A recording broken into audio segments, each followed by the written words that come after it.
सम्मानित साथियों, जय मझवार।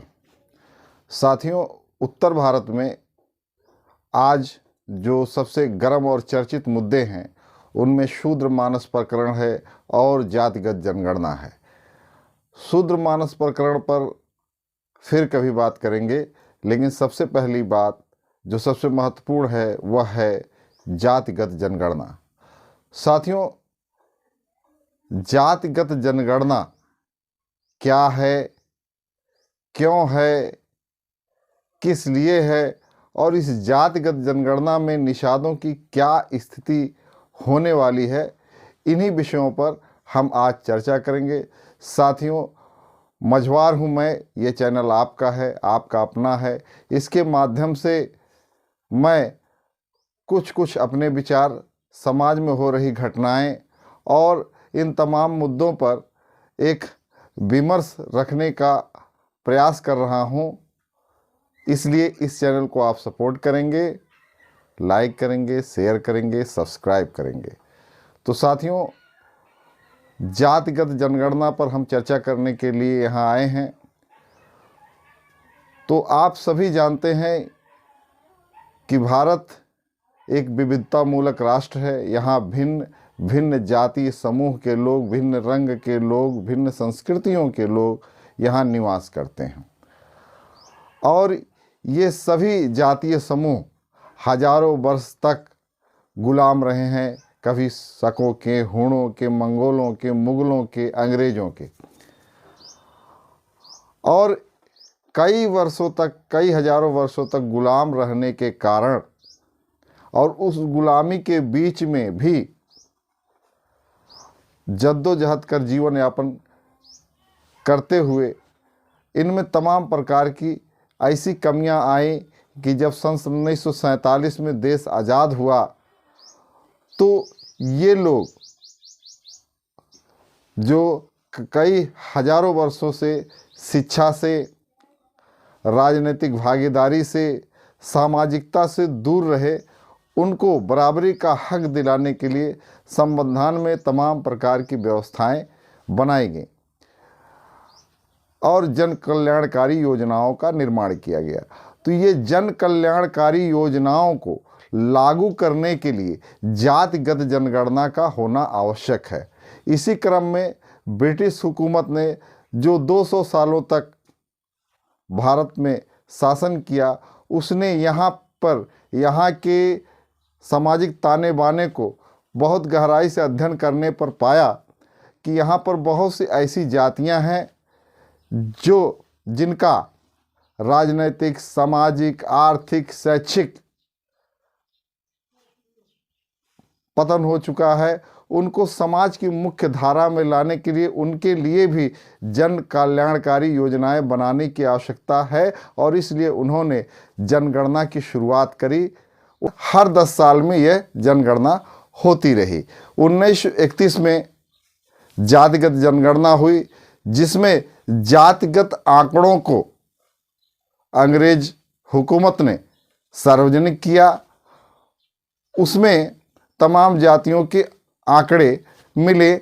उसमें जो है उनको मिला कि कुछ वंचित जमात के लोग हैं जिनको उन्होंने डिप्रेस्ड कास्ट का नाम दिया।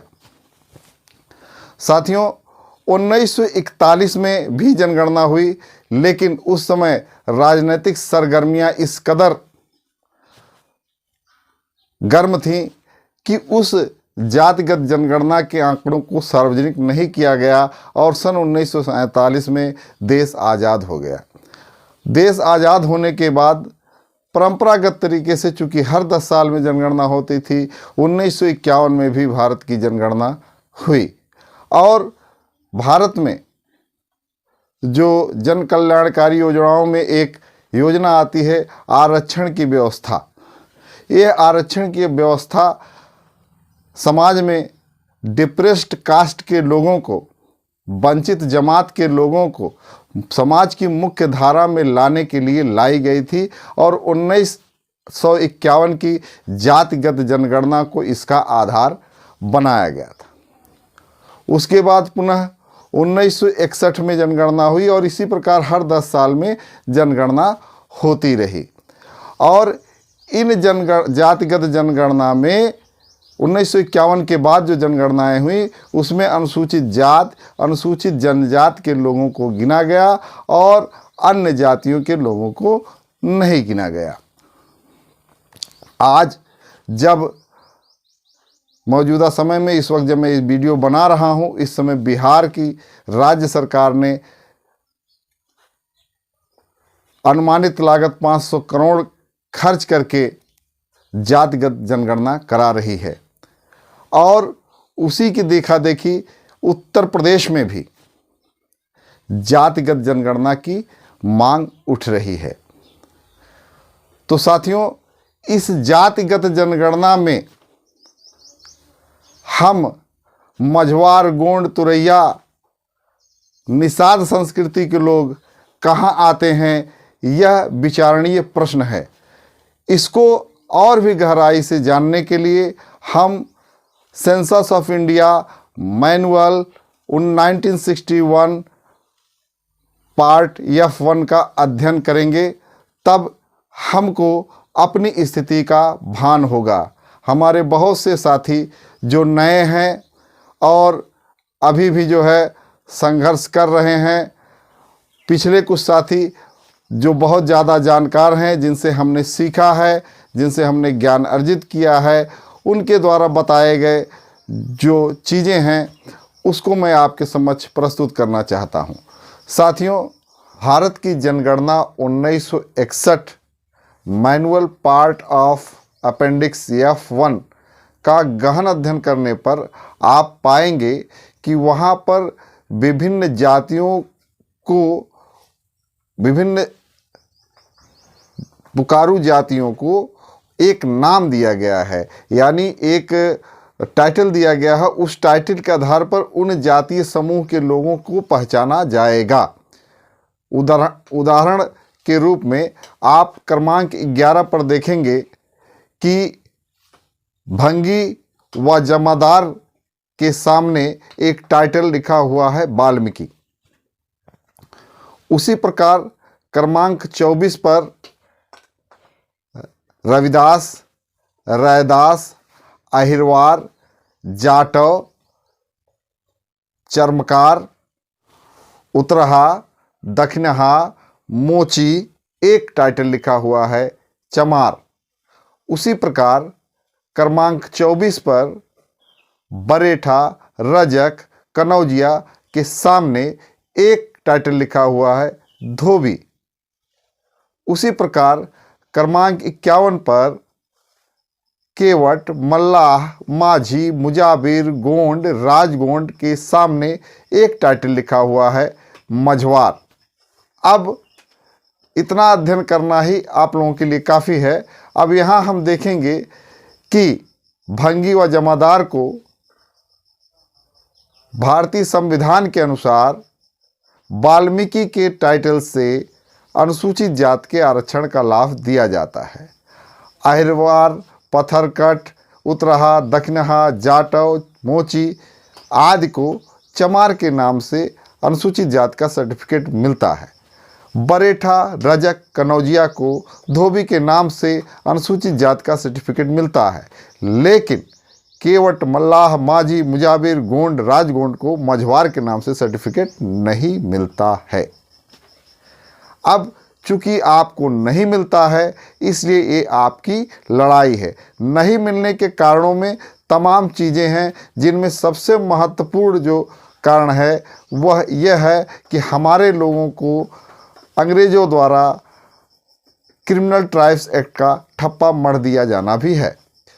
क्रिमिनल ट्राइब्स एक्ट के विषय में हम विस्तार से बाद में बात करेंगे, लेकिन ऐसी जातियां जिनको अंग्रेज़ों ने क्रिमिनल ट्राइब्स घोषित किया था, उनको आज़ाद देश में भी 5 साल 16 दिन तक उसी क्रिमिनल ट्राइब्स एक्ट के ठप्पे के साथ जीना पड़ा। इसलिए ये इन जातियों के लोग अपने शिक्षा से वंचित रहे और इन सर्टिफिकेट्स को लेने के लिए तहसील आदि में जाने का साहस नहीं कर पाए और उनको ये जानकारी भी नहीं हो पाई, और जानकारी के अभाव में ही इन्होंने इस सर्टिफिकेट को प्राप्त नहीं किया। लेकिन धीरे धीरे जैसे जैसे जानकारी होती गई, इन्होंने उस सर्टिफिकेट को प्राप्त करने के लिए अनुसूचित जात के इस आरक्षण को पाने के लिए संघर्ष करना शुरू किया।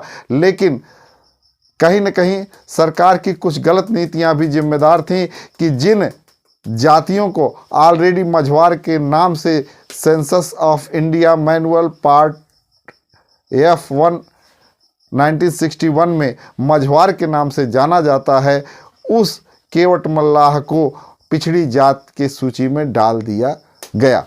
तो ये उस समय जिनकी भी सरकारें रही होंगी, ये कैसे हुआ इसके विषय में विशेष जानकारी नहीं है, लेकिन चाहे जैसे भी हुआ हो, ये हम लोगों के साथ अन्याय हुआ। साथियों, जब सेंसस ऑफ इंडिया 1961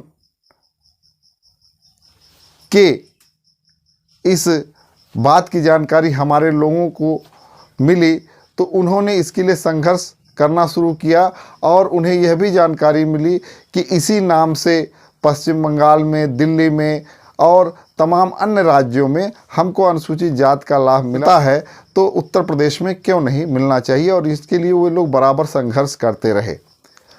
इसी संवैधानिक आधार पर हमारे पिछड़ी पीढ़ी के लोग, पुराने सामाजिक कार्यकर्ता और हमारे जुझारू साथी बराबर संघर्ष करते रहे कि केवट मल्लाह माझी मुजाबिर गोंड को मझवार के नाम से अनुसूचित जाति का आरक्षण मिलना चाहिए। धीवर धीमर गोड़िया कहार को तुरहिया के नाम से सर्टिफिकेट मिलना चाहिए। इसी संवैधानिक आधार पर हमारे पूर्वजों ने, हमारी पिछली पीढ़ी के लोगों ने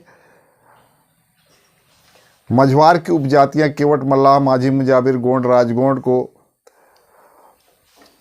तुरहिया की उपजातियां धीवर धीमर गुड़िया कहार को अनुसूचित जात का आरक्षण दिलाने के लिए प्रयास करते रहे।